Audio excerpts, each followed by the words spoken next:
Have you ever wondered what it takes to celebrate your 100th birthday, and not just reach it, but truly thrive? Imagine waking up each morning with energy, purpose, and joy, even after 70, 80, or 90 years on this earth. It's easy to believe that long life is all about good genes or sheer luck, but groundbreaking research reveals something far more empowering. Across decades of studies from places like Harvard and the world's longest-lived communities, one truth stands out. The habits you carry into your 70s can shape every year that follows. Yet most people, without even realizing it, quietly let go of the very routines that could add years, sometimes decades, to their lives. I'm here to share the 5 simple, surprising things that set vibrant centenarians apart. Whether you're already living these habits or just starting to rediscover them, know this: it's never too late to take charge of your story. If you've ever felt curious about how to keep your mind sharp, your body moving, and your heart full as you age, you're in the right place. Join me as we unlock the secrets to not just living longer, but living better, no matter your age. If you are not subscribed, subscribe and activate the notification bell so you don't miss any videos. If you like the topic of this video, please comment 1. If you don't, please comment 0 to let me know how I can improve and make better videos for you. Now, let's begin. Behavior 1. Keep learning new skills. There's something deeply inspiring about watching someone discover a new passion later in life. A reminder that age does not set a limit on our curiosity or our capacity to grow. I've seen it firsthand, in neighbors, friends, and even strangers who find themselves suddenly fascinated by things they never tried in their younger years. The world often tells us that learning is for the young, that our brains slow down as we get older, and that trying something new in our 70s or 80s is simply too much trouble. But that's just not true.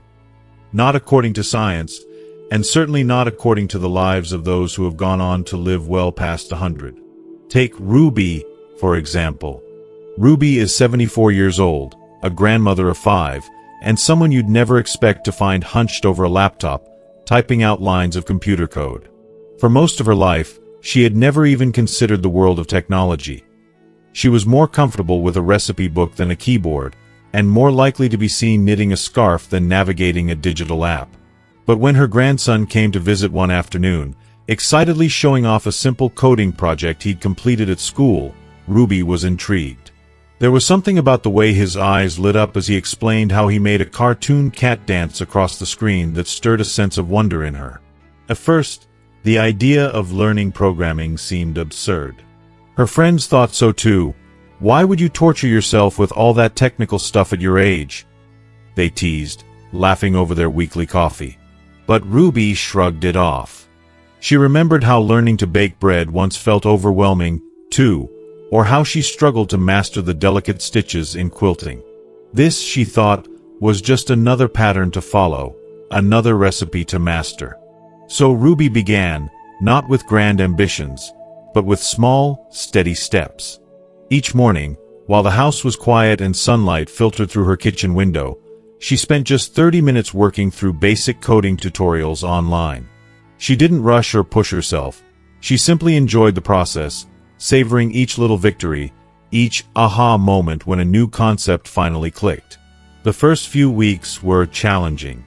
The language of computers felt foreign and awkward. There were days she wanted to quit, especially when her programs didn't work as expected.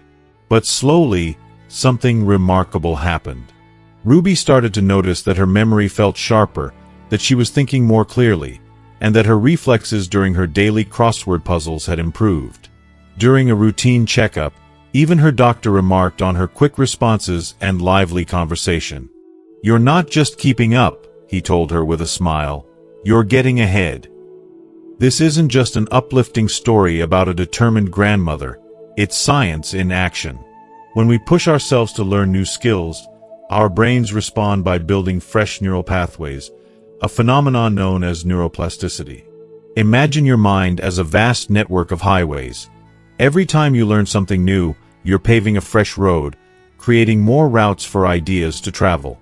Even as we age, our brains retain a remarkable capacity for growth. especially when challenged with something novel.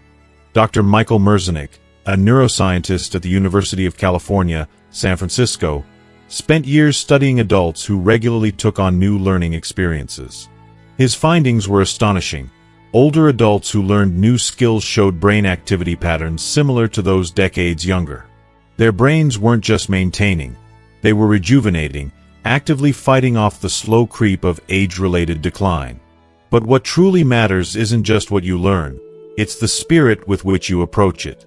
Many people mistakenly believe that learning after 70 must be academic or grueling, that it's about going back to school or mastering some highbrow subject. But the research tells us it's about novelty and challenge, not complexity. What matters is that you're stretching yourself, stepping just a little beyond what's comfortable.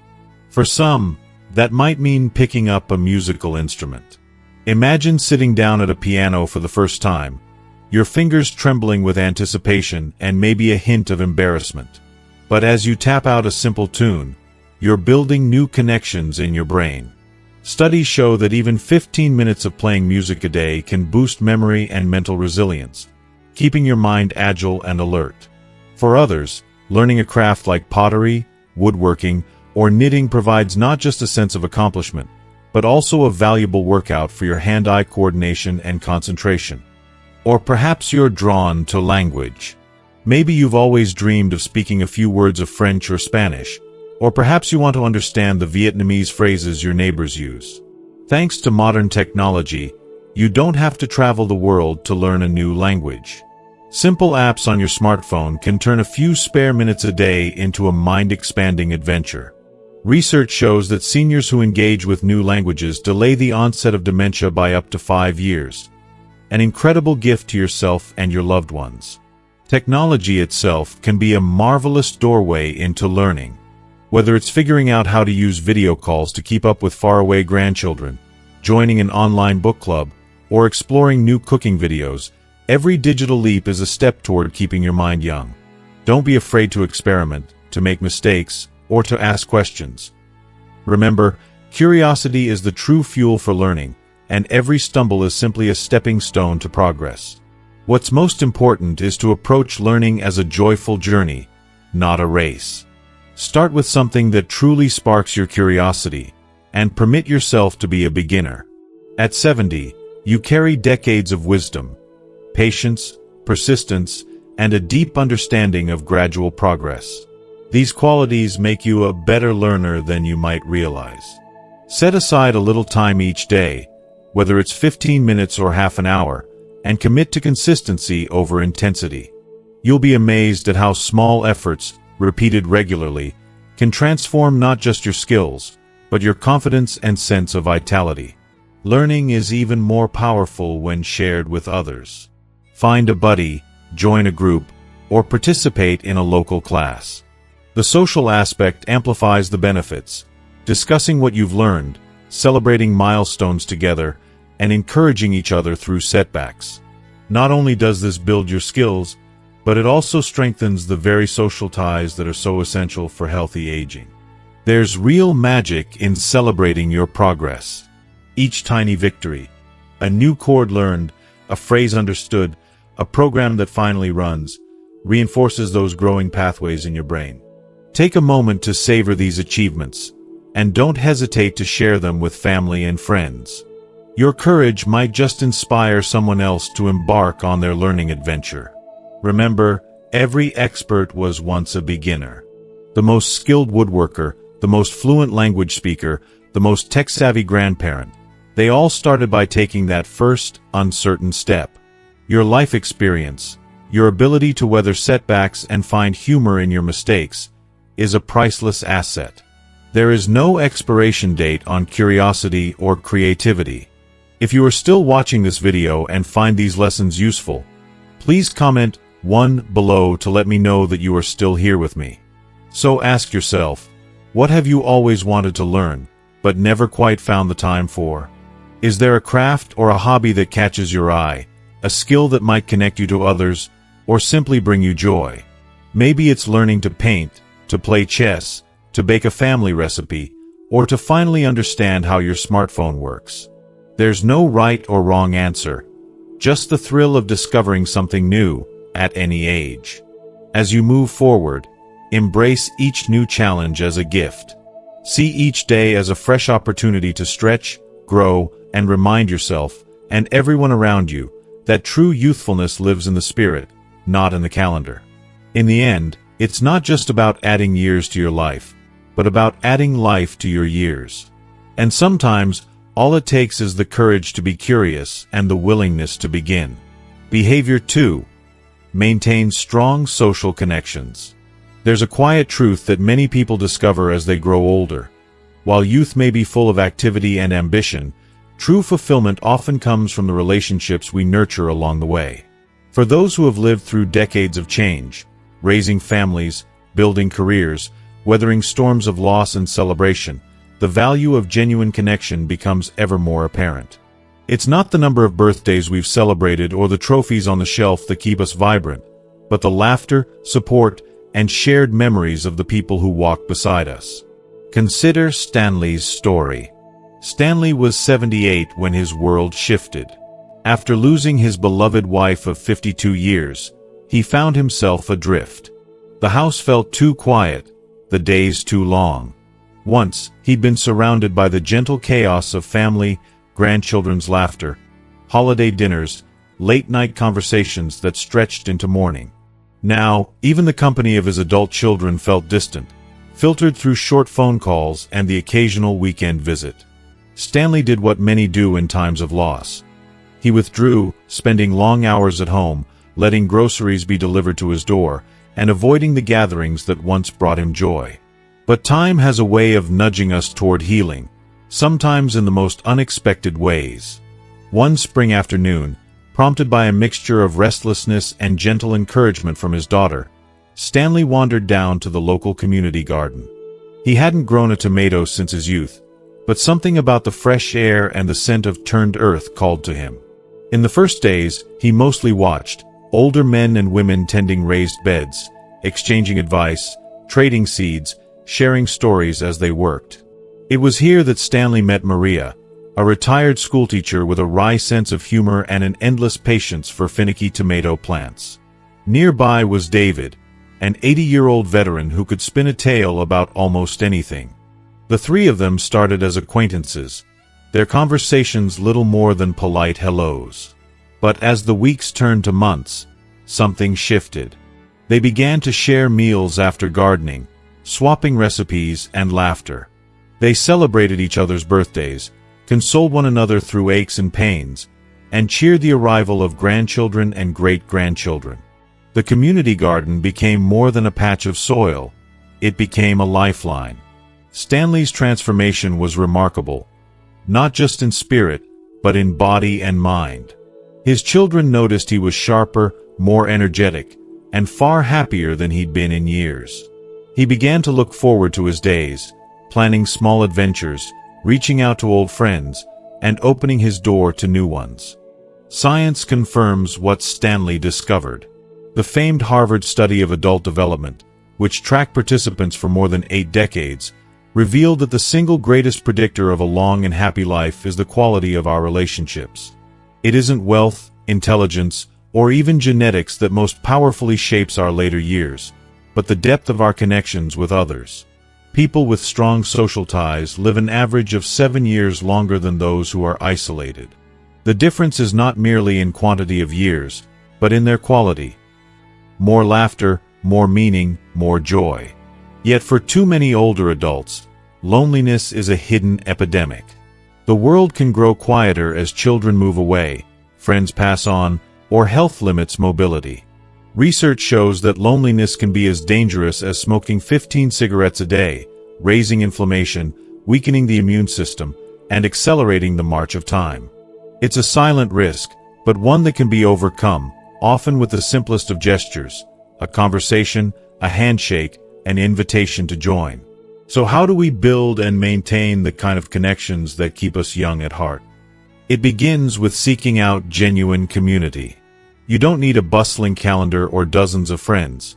What matters is the presence of a few meaningful relationships, people you trust and enjoy spending time with. For some, This might mean joining a group centered around a shared interest, a book club, a choir, a local church or temple, a bridge game, or, as Stanley found, a community garden. Shared activities create natural opportunities for conversation and friendship, often easing the awkwardness of first meetings. Face-to-face interaction, whenever possible, is key. Video calls and social media can bridge the miles between family members, but there's a special magic in the warmth of a real handshake or the sparkle in someone's eyes as you share a story. Don't underestimate the power of simple gestures: a note in the mailbox, a batch of cookies for a neighbor, an offer to help with errands. These small acts are seeds, and given time, they blossom into lasting bonds. Active listening is another powerful tool. When you ask questions, remember details about people's lives, and follow up on those conversations, you send a message: you matter to me. Over the years, I've watched friendships blossom simply because one person remembered a grandchild's birthday or asked after a spouse's health. People long to feel seen, especially as they grow older. One often overlooked secret to strong social ties is to seek out intergenerational friendships. Many of us fall into routines, spending time mostly with people our age. But there's incredible value in connecting with younger generations, whether that's volunteering at a local school, sharing stories with grandchildren, or offering mentorship to someone starting. Younger people bring fresh perspectives and energy, while older adults offer wisdom and stability. The exchange benefits both, bridging gaps and building understanding. Of course, technology has its place. For those who live far from loved ones, learning to use video chat, send text messages, or even share photos on social media can be a lifeline. Ruby, our coding grandmother, used technology not just to learn, but to connect. Her recipe app became a way for her family to share memories and traditions. Embrace technology as a tool, not a replacement, for human connection. If you're naturally introverted, the thought of joining groups or striking up conversations can feel daunting. Remember, you don't have to force yourself into noisy gatherings. Sometimes, one heartfelt conversation over coffee does more good than a dozen small talk sessions at a crowded event. The goal is authentic connection, not performance. For those just starting on the path to stronger relationships, begin small. Maybe this week you invite a neighbor for tea, call an old friend, or introduce yourself to someone new at your place of worship or community center. Take pride in these small steps. Each one is a victory. You never know. Some of the deepest friendships among centenarians began in their 70s and 80s, a testament to the truth that it is never too late to forge new bonds. And don't forget the power of giving. Volunteering, whether it's reading to children, helping out at a food bank, or visiting others who may be lonely, doesn't just benefit the recipient. It builds your sense of purpose and belonging, reminding you that your story is woven into the larger tapestry of your community. As you invest in others, you may find that the benefits circle back in unexpected ways. When a storm blew down Stanley's fence, it was his gardening friends who showed up with tools and laughter to help rebuild. When Maria lost her husband, the same circle gathered around her, sharing meals and memories, making sure she never felt alone. We are, each of us, the sum of our relationships, shaped, lifted, and strengthened by those who travel life's road with us. If you're reading this and wondering whether it's too late, let Stanley, Maria, and David assure you, friendship is not measured by the years you've known someone, but by the heart you bring to each moment. The years ahead can be filled with connection, laughter, and the comfort of knowing you matter. So reach out, take a chance, let others in. Whether it's tending tomatoes or trading stories, what you plant today could be the root of a joy that carries you through 100 years and beyond. In the end, it's the people we love and the friendships we nurture that make every season of life truly worth living. Behavior 3. Stay naturally active. If there's one secret that the world's oldest, healthiest people have mastered, it's the art of weaving movement into the fabric of daily life. This kind of activity isn't about gritting your teeth through painful gym sessions or setting ambitious step count goals on a fancy device. Instead, It's about embracing the small, meaningful actions that keep the body nimble, strong, and resilient, no matter how many years have gone by. For Carmen, age has always been more of a suggestion than a limitation. At 83, she doesn't belong to a gym, has never set foot in a Pilates studio, and can't remember the last time she wore workout clothes. Yet ask anyone in her neighborhood, and they'll tell you, Carmen is in constant motion. Her secret isn't an elaborate fitness regimen, but a life built around natural movement. Every morning, just as the sunlight filters through the curtains, Carmen steps into her backyard garden, a space overflowing with tomato vines, rows of herbs, and the cheerful buzz of bees. She kneels to pull weeds, stretches to pick beans, and bends over to plant seeds, her body moving with the easy rhythm of someone who's done this for decades. Later, she'll head out to the market, walking the 6 blocks with a basket over her arm, pausing to chat with friends along the way.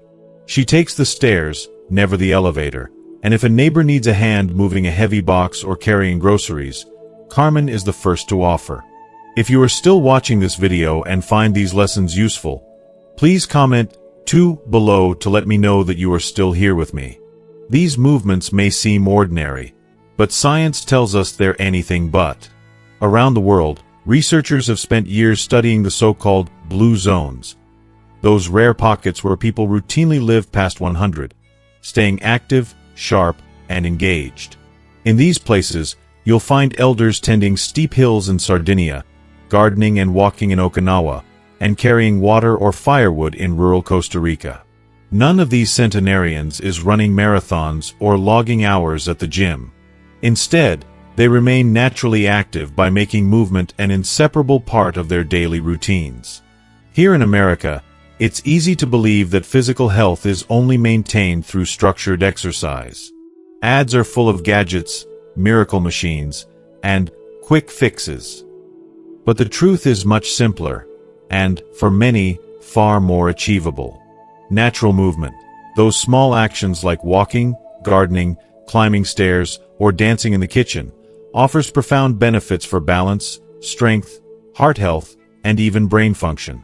Take, for example, the humble act of walking. Carmen walks to the market, to the library, to her friend's house for afternoon tea. Each journey might only be a few blocks, but together they add up to miles each week. Studies from the National Institute on Aging show that consistent, gentle activity keeps the heart strong and blood pressure steady, reducing the risk of chronic diseases without the strain of high-impact exercise. What about chores? Many people see household tasks as just that, chores. But in reality, every time you vacuum, dust, cook from scratch, or sweep the porch, you're building and maintaining functional strength.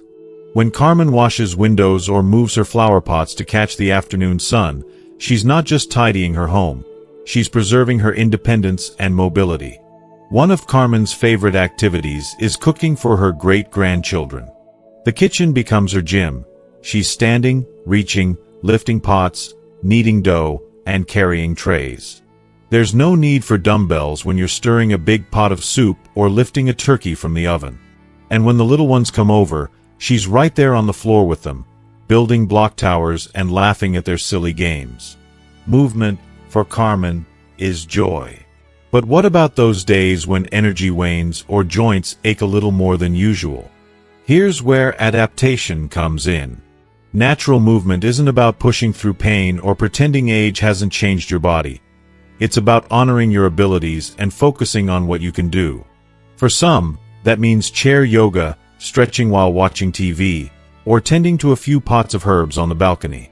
For others, it's a slow walk around the block, or even balancing while brushing your teeth or standing on tiptoe to reach a can in the cupboard. Balance, in particular, is crucial as we age. It's one of the greatest protectors against falls, which are a leading cause of injury in seniors. Simple activities, walking heel to toe down the hallway, standing on one foot while washing dishes, or slowly rising from a chair without using your hands.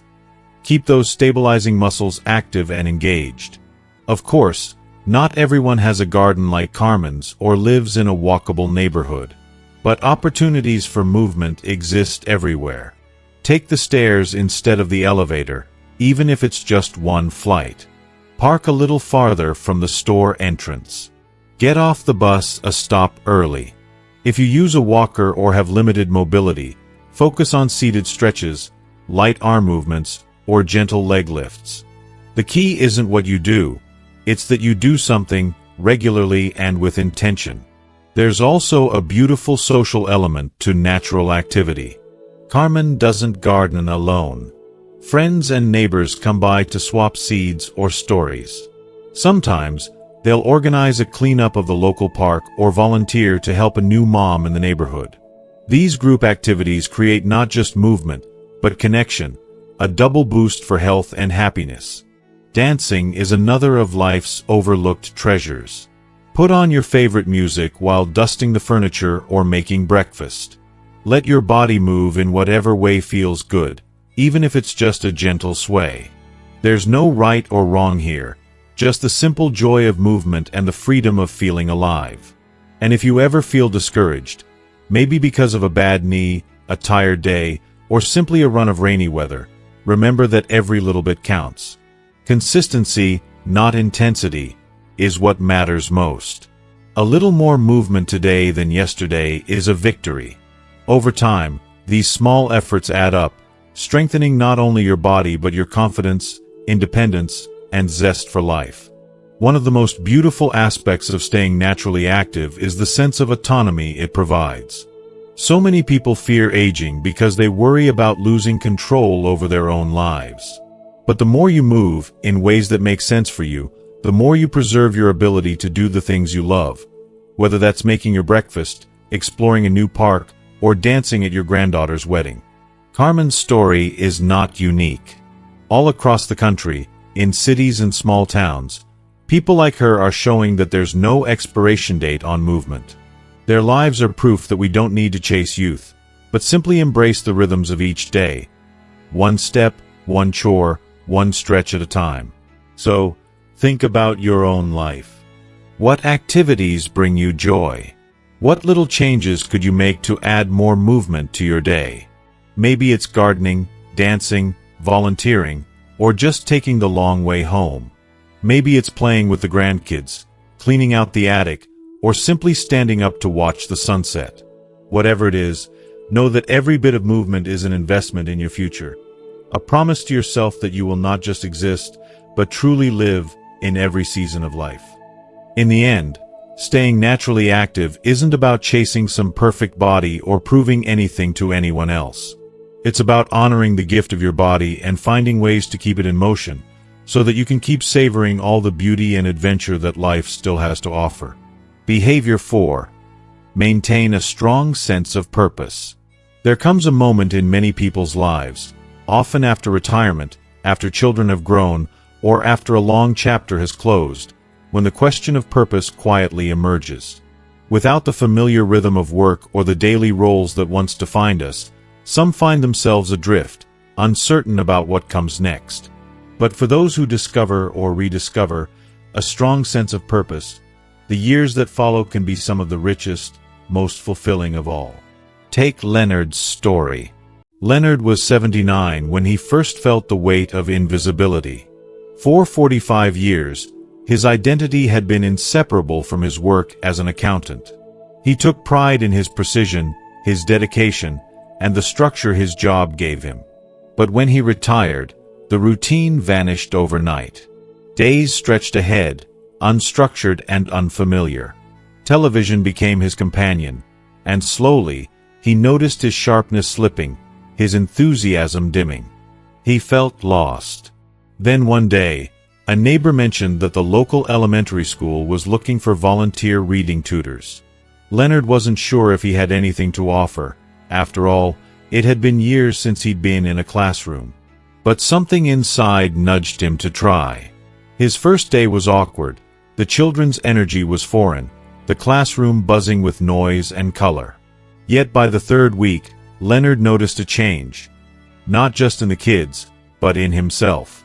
One struggling second grader named Alex would run to greet him, eager to share his progress. Leonard realized he had found a new reason to get up in the morning.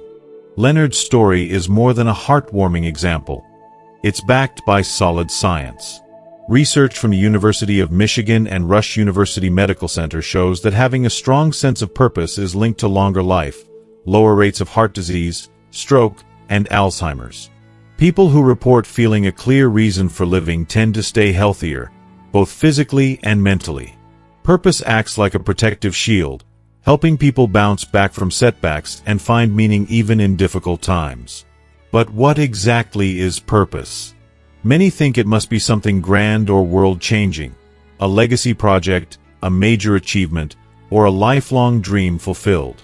Yet purpose doesn't have to be monumental. It simply needs to be meaningful to you, something that gives your days direction and lets you know you matter. It might be the joy of nurturing your family, the satisfaction of helping a neighbor, or the excitement of learning a new skill. For Leonard, it was the quiet impact of helping a child discover the joy of reading. Finding or renewing purpose can feel challenging, especially when life has shifted dramatically. But it often begins with reflection. Asking yourself what values have guided you through the years, what principles you hold dear, and how you might honor those values now. Maybe you've always cared deeply about education, the environment, or helping those in need. Your passions can be a compass, pointing you toward activities and causes that resonate. Consider your skills and experiences, decades of knowledge that can be shared in countless ways. Whether it's mentoring younger people, volunteering in your community, or simply listening and offering wisdom to friends and family, your life story has value. Purpose often grows from the simple act of contributing, of knowing you're making a difference, however small it may seem. Many find purpose through creative expression, writing, painting, music, or crafts that allow feelings and stories to flow outward and connect with others. Some take on family roles that give their life special meaning. The family historian who gathers stories and photos, the organizer of reunions who keeps relatives close, or the grandparent who supports grandchildren's passions. Volunteering is another powerful way to find purpose. It's important to choose activities that truly resonate. Random or obligatory volunteering can feel like a chore, but when it aligns with your interests and skills, it feels like a calling. Whether helping at a food bank, tutoring children, caring for animals, or supporting causes you care about, these actions enrich your life and strengthen your community. Your sense of purpose can, and should, evolve. What motivated you at 40 may not be the same at 70 or 80. And that's perfectly healthy. Life seasons bring new challenges and opportunities, and your purpose can shift to match. The key is to keep exploring, listening to what energizes you, and taking steps to act on those feelings. Even if physical limitations have changed your world, purpose is still within reach. You might mentor others by phone or email, write letters to brighten someone's day, offer emotional support, or participate in community decisions. Your presence and experience remain powerful contributions, regardless of mobility or health. If you're unsure where to start, talk with friends about their experiences. Visit local organizations, attend community events, or simply reflect on what issues stir your passion or frustration. Sometimes, frustration points directly toward purpose, the desire to solve a problem or make life better for others. And don't wait for a perfect moment or complete clarity. Purpose often emerges through action, trying something new, stepping into a role, or simply showing up. Leonard didn't set out to become a tutor. He simply tried, and in doing so, found a new chapter filled with meaning and joy. His life after retirement became richer, not emptier. What might your next chapter hold? What small steps could you take today to explore what matters most to you? Remember, purpose isn't about doing everything. It's about doing something meaningful to you. It's about waking up with a reason that fills your heart and guides your feet. In the quiet moments, when the world feels vast and uncertain, purpose is the anchor that holds you steady. It gives resilience when facing loss, courage when confronted by change, and energy when days feel heavy. It reminds you that your life, your story, is still unfolding. So, whether your purpose lies in helping others, creating beauty, nurturing family, or simply being a source of kindness and wisdom, hold on to it tightly. Cherish it. Nourish it. Because purpose is more than a habit. It's the light that can brighten even the longest nights, guiding you toward a life full of meaning, connection, and peace. Behavior 5. Maintain optimism and gratitude. There's a special kind of strength that comes not from muscles or medicines, but from the way we choose to see the world, especially as the years go by. It's the strength of optimism and gratitude, a mindset that has the power to brighten even the darkest days and add years not just to our lifespan, but to the quality of our lives. If you are still watching this video and find these lessons useful, please comment 3 below to let me know that you are still here with me. Rosetta's story captures this beautifully. At 86, she has faced more than her share of hardships. She lost her husband to cancer, survived a heart attack, and lives with arthritis that sometimes makes even the simplest tasks challenging. Yet, anyone who meets Rosetta is immediately struck by her laughter. Warm, infectious, and full of life. She carries with her a small notebook, a treasured companion where each morning she writes down 3 things she's grateful for. Yesterday's entries were simple yet profound: the cardinal that visits her bird feeder, a phone call from her daughter, and the fact that her hands still work well enough to write. When asked about her secret, Rosetta smiles gently. I decided long ago I could focus on what I've lost or what I still have. Both are true, but only one gives me the energy to keep living. That choice, to see the good alongside the difficulties, is at the heart of what researchers call a longevity multiplier.